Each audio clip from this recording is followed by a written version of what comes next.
नमस्कार, मी सौरभ कोरटकर। महत्त्वाच्या बातम्यांमध्ये आपल्या सगळ्यांचं स्वागत। बुलेटिनच्या सुरुवातीला एक मोठी बातमी आहे। संभाजी भिडेंचं आणखी एक वादग्रस्त वक्तव्य आता पुढे येत आहे। राजकारण, सत्ताकारण, अर्थकारण शूद्र आहे असं भिडे म्हणाल्यात। गणपती उत्सव, नवरात्र उत्सव इव्हेंट झाले असंही संभाजी भिडेंनी म्हटलंय। हिंदी चीनी भाई भाई म्हणणारा पंतप्रधान आपल्याला दुर्दैवानं मिळाला असंही संभाजी भिडेंनी म्हटलंय। गणपती उत्सवाचा चौथा झालाय, नवरात्राचा दांडियाचा प्रकार हिंदू समाजाला जास्तीत जास्त मनाकडे घेऊन चाललाय। नाही चालणार। नवरात्राचा बच्चाबोल उजळणार नाही। काही मताभगिनी स्वाभाविक आहे, त्यांना वाटणं येणं 5 वर्षाची पोरगी चालणार नाही दुर्गा माता जवळ, त्यांनी स्वतंत्र दुर्गा माता जवळ काढायची। हा सगळे सामाजिक कार्यक्रम आहेत, ते करमणूक, मिरवणूक आणि मिळवणूक याच्यासाठी राबवले जात आहे। आपल्याला तो नाश करू द्यायचा नाही या दुर्गा माता जवळीचा। जगाच्या पाठीवरती असंख्य आक्रमण झालेला बेशरम लोकांचा समाज म्हणजे हिंदुस्थान आहे। 7 दिवसात हिंदुस्थानचे 19 सैनिक मारले गेले। पाठलाग करताय आणि आपण बोलतोय, हे बेशरम दृश्य आपण निर्माण केलं। हिंदी चीनी भाई भाई घोषणा देणारा पंतप्रधान या देशाला मिळाला, त्याची दुर्दैवाची गोष्ट कोणती नाही। त्यांना भाऊ म्हणजे भाऊ आहेत, त्यांना वैरी। हिंदूंच्या सर्वात मोठा दोष असेल आपला कोण, पडका कोण, वैरी कोण, कैवारी कोण, शत्रू कोण, मित्र कोण, योग्य काय, अयोग्य काय, फरक काय, भारत काय, हिंदूंना कळत नाही। मूर्ख प्रया ते राजकारण, सत्ताकारण, अर्थकारण शूद्र त्याच्या खुंकड्याने सुद्धा वाईट ते विषय। बदलापूर अत्याचार प्रकरणातील सहआरोपी तुषार आपटे, उदय कोतवालला कर्जतमधून अटक करण्यात आली। 1.25 महिन्यांपासून फरार असलेल्या दोन्ही आरोपींना ठाणे क्राईम ब्रांचने अटक केली आहे। दरम्यान ठाणे क्राईम ब्रांच या दोन्ही आरोपींना एसआयटीकडे सोपवणार आहे। हायकोर्टाने आपटे आणि कोतवालचा अटकपूर्व जामीन अर्ज फेटाळला होता।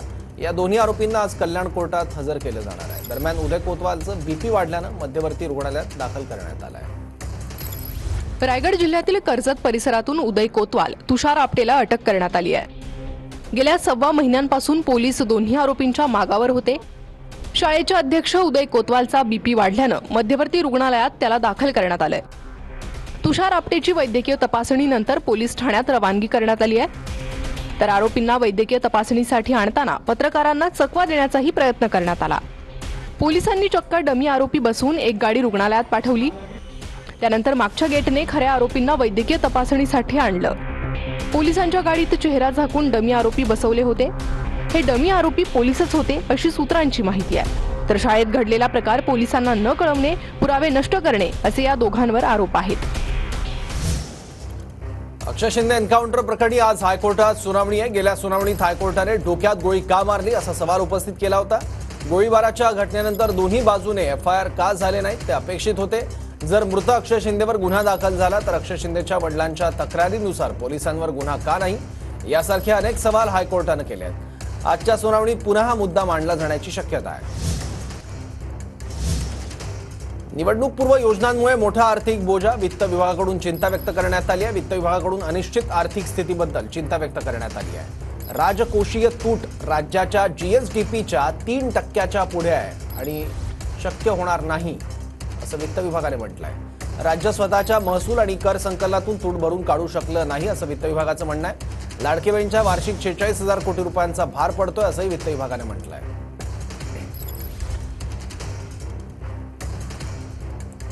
राज्यावर कर्ज घेण्याची मर्यादा जीएसडीपीच्या 3% आहे। राजकोषीय तूट राज्याच्या जीएसडीपीच्या 3%च्या पुढे आहे, हे फेडणं शक्य होणार नाही। या आर्थिक वर्षात अजून कर्ज घेण्यास सहमती देणं शक्य नाही। ऑरेंज गेट मरीन ड्राईव्ह बोगद्यासाठी राज्याकडून 1,354 कोटींचं व्याजमुक्त गौण कर्ज। ठाणे बोरिवली बोगद्यासाठी 2,417 कोटींचं असंच कर्ज मंत्रिमंडळाकडून या आठवड्यात मंजूर करण्यात आलं। या दोन्ही प्रकरणांमध्ये वित्त विभागाकडून निधीवर आक्षेप घेण्यात आला। शिवसेना आमदार अपात्रतेच्या याचिकेवर आज सुप्रीम कोर्टात सुनावणी आहे. राहुल नार्वेकरांच्या निर्णयाला ठाकरे गटानं आव्हान दिलं होतं. राहुल नार्वेकरांनी शिंदे गटाच्या सर्व आमदारांना पात्र केलं होतं. याच याचिकेवर 9 महिन्यात 16 तारखा मिळाल्या आहेत. उद्धव ठाकरेंची आज दुपारी 1 वाजता पत्रकार परिषद आहे. उद्धव ठाकरे शिवसेना भवनात माध्यमांशी संवाद साधणार आहेत. विधानसभा निवडणुकीच्या अनुषंगानं ठाकरेंची पत्रकार परिषद आहे. मला कोणी विरोध केला तर शिवसैनिक पूर्ण हिशोब करतील असं सत्तार म्हणाले. सिल्लोडमध्ये भाजप जसं काम करेल तसं आम्ही मराठवाड्यात करू असा इशारा सत्तारांनी दिला आहे. महायुतीतील मंत्री अब्दुल सत्तार यांनी भाजपला उद्देशून हा इशारा दिला आहे. आता महायुतीच्या सरकारमध्ये असतानाही आपल्याच महायुतीचे काही पक्ष आहेत ते आपल्याला विरोध करताय, काय सांगतात? एक लक्षात घ्या, त्यांनी विरोध केला तर आमचे शिवसेनावालेही त्याचा पूर्ण हिशोब घेतील. ज्या पद्धतीने भारतीय जनता पार्टीचे कार्यकर्ते सिल्लोडमध्ये काम करतील त्याच पद्धतीने आम्हीही पुऱ्या मराठवाडाभर महाराष्ट्रभर काम करू. सत्तारांसारखे गद्दार लोक भाजपला आव्हान देतात असं अंबादास दानवेंनी म्हटलंय. लहान माशाला खाणाऱ्या मोठ्या माशाप्रमाणे भाजप असल्याचं अंबादास दानवे म्हणाले. सहकारी पक्षाला खाण्याची भाजपची वृत्ती असल्याचंही दानवेंनी म्हटलंय. आणि भाजप गद्दारांना संपवणार असं देखील अंबादास दानवे म्हणाले. सिल्लोडमध्ये भारतीय जनता पार्टी आणि अब्दुल सत्तार यांच्यामध्ये वाद विकोपाला जाताना पाहायला मिळतोय. कारण भाजपने अब्दुल सत्तारांच्या विरोधात मोर्चे आणि मोर्चे बांधणी सुद्धा सुरू केले. तर सत्तार म्हणतात की भाजप आमच्यासोबत सिल्लोडमध्ये जसं वागेल तसंच मराठवाड्यामध्ये आम्ही त्यांच्यासोबत वागू आणि शिवसैनिक पूर्ण हिशोब घेतील. एक तर सत्तार रूपी जी वृत्ती आहे जिच्या विरुद्ध भारतीय जनता पार्टी आज मोर्चा काढते, ही वाढविली कोणी? तरी भारतीय जनता पार्टीनंच वाढवलेली आहे. ही काय अब्दुल सत्तार यांच्यामध्ये एवढी ताकद नव्हती, एवढी शक्ती नव्हती. ही शक्ती निर्माण केली भारतीय जनता पार्टीने निर्माण केलेली आहे. आणि असं असताना आता भारतीय जनता पार्टी अब्दुल सत्तार यांच्या विरुद्ध मोर्चे काढते. मोर्चे मला माहिती नाही व्यक्तिगत होते की काही सामुदायिक वेगळ्या विचारासाठी होते, परंतु भारतीय जनता पार्टीचे नेतेच सत्तारच्या मतदारसंघातून निवडून येतात त्याला पाकिस्तान म्हणतात. आता सर्वोच्च न्यायालयाने सांगितलेलं पाकिस्तान असं भारतातल्या कोणत्या प्रांताला जर म्हटलं, कोणत्या भागाला म्हटलं तर त्याच्यावर गुन्हे दाखल करावे. कोर्ट किती जागरूक आहे आणि पोलीस किती जागरूक आहे मला माहिती नाही आताच्या घडीला. परंतु भारतीय जनता पार्टी असेल आता त्यांना शिवसेना कसं माहिती, सगळे गद्दार लोक आहेत. अब्दुल सत्तार असो काही कसले शिवसेना आले, हे गद्दार लोक आहेत. आणि हे गद्दार लोक भारतीय जनता पार्टीला आव्हान देतात. मला असं वाटतं हे त्यांनाही कळेल की भारतीय जनता पार्टी त्यांच्या विरोधातच आहे. भारतीय जनता पार्टी कशी आहे, मोठा मासा लहान मासाला खाऊन टाकतो, तशा पद्धतीनं भारतीय जनता पार्टी आपल्या सहकारी पक्षांना खाण्याची त्यांची वृत्ती आहे. आणि म्हणूनच आम्ही दूर झालेलो आहोत त्यांच्यापासून. परंतु यांनासुद्धा आता ते पूर्णपणे नेस्तनाबूत करतील. आणि म्हणून सत्तारांना हे लक्षात आलं, म्हणून त्यांनी सांगितलं की मराठवाड्यात आम्ही करू. आता सत्तार काय करणार मराठवाड्यामध्ये हा पण माझा प्रश्न आहे.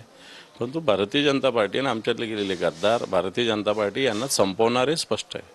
कॅमेरामन अमित आडेसोबत दत्ता कानवटे, TV9 मराठी, छत्रपती संभाजीनगर. विधानसभेत नालायक लोक आहेत, आम्ही लायक माणसं पाठवू असं लक्ष्मण हाकेंनी म्हटलं. दारूवाले मटकेवाले विधानसभेत आहेत असा आरोप देखील लक्ष्मण हाकेंनी केला. शिंदेच्या मंत्रिमंडळात रिझर्वेशनची स्पेलिंग माहीत नसलेले डझनभर मंत्री आहेत, त्यांना आम्ही पाडणार असं लक्ष्मण हाके म्हणाले. दारूवाले मटकेवाले विधानसभेत आहेत असा आरोप लक्ष्मण हाकेंनी केलाय. ओबीसी आंदोलक लक्ष्मण हाके यांनी वक्तव्य केलं. विधानसभेत नालायक कोण, आम्ही लायक माणसं पाठवू असं लक्ष्मण हाके म्हणाले. पाटील म्हणतात की ओबीसीचे नेते पाडा, तुम्ही म्हणतात की मराठ्यांचे नेते पाडा. पाडापाडीचं राजकारण कधीपर्यंत चालणार? आणि पाडापाडी म्हणजे राजसत्ता ही अंतिम असेल, नालायक लोक महाराष्ट्राच्या विधानसभेमध्ये असतील तर आम्ही लायक माणसं, सामाजिक न्यायावर बोलणारी माणसं, संविधानिक तत्वावर ठाम भूमिका घेणारी माणसं आम्ही संसदेत पाठवू, कायद्याच्या सभागृहात विधानसभेत पाठवू. कोण लायक कोण नालायक आहेत ना, दारूवाले, गुटखावाले, मटकावाले, पैसावाले, ज्यांना रिझर्वेशनचं स्पेलिंग माहीत नाही असे डझनभर मंत्री या एकनाथ शिंदेच्या मंत्रिमंडळात आहेत. त्यांना आम्ही पाडणार. तुम्ही काल रोहित पवारांचे नाव घेतलं, टोपेचंही नाव घेतलं, त्यांना पाडणार? कारण रोहित पवार ज्या कर्जत जामखेडमधून निवडून येतात, राजेश टोपे ज्या घनसावंगीतून निवडून येतात, तिथं ओबीसीची संख्या किती? ओबीसीने ज्यांना मतदान दिलं नाही का? त्यांना फक्त जरांगेच दिसतात का? त्यांना ओबीसीच्या भावना समजत नाहीत का? राजेश टोपे तर मला भेटल्यावर म्हणतात मी सेक्युलरवादी आहे. तू असा सेक्युलरवादी आहेस का राजेश? वाईट बोलावं लागतं, वयानं मोठे आहेत माझे, पण रिस्पेक्ट वगैरे डोक्यात नाही हो. कारण शोषिताचा वंचिताचा प्रश्नावर एकही शब्द बोलायला ही लोक तयार नाहीत. खूप खूप धन्यवाद. कॅमेरामॅन सचिन सयामसह गजानन उमाटे, TV9 मराठी, नागपूर. पुण्यात मुख्यमंत्री शिंदेंचे कॉमन मॅन म्हणून बॅनर झळकत आहेत. पुण्यातील गुडलक चौकात कॉमन मॅन म्हणून बॅनरबाजी करण्यात आली आहे. दिवसरात्र काम करणारा मुख्यमंत्री असा बॅनरवरचा आशय आहे. विधानसभा निवडणुकीसाठी शिंदे गटाकडून प्रचाराला सुरुवात देखील झालेली आहे. याचा आढावा घेतला आपल्या प्रतिनिधींनी, पाहूयात. लोकसभा निवडणुकीची रणधुमाळी सुरू झाली आणि प्रत्येक पक्षाकडून प्रचारासाठी खरं तर आतापासूनच वेगवेगळ्या योजना ज्या आहेत त्या राबवल्या जात आहेत.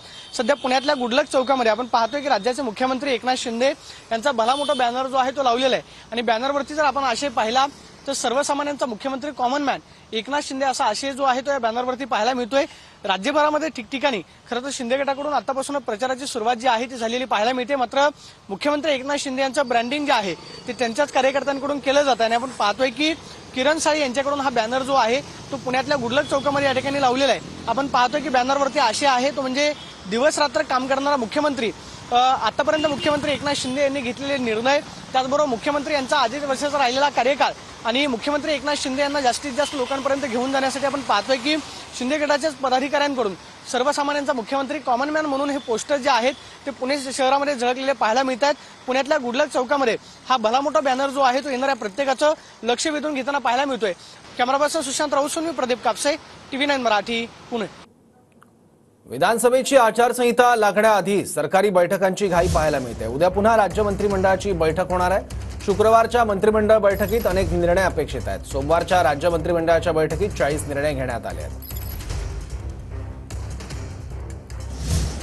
अटल सेतूवरून पुन्हा एकाने आत्महत्या केल्याची घटना घडली आहे. कापड व्यापारी फिलिप शहा असं आत्महत्या करणाऱ्या व्यक्तीचं नाव आहे. अटल सेतूवरून उडी मारून आत्महत्या केल्याची दुसरी घटना आहे.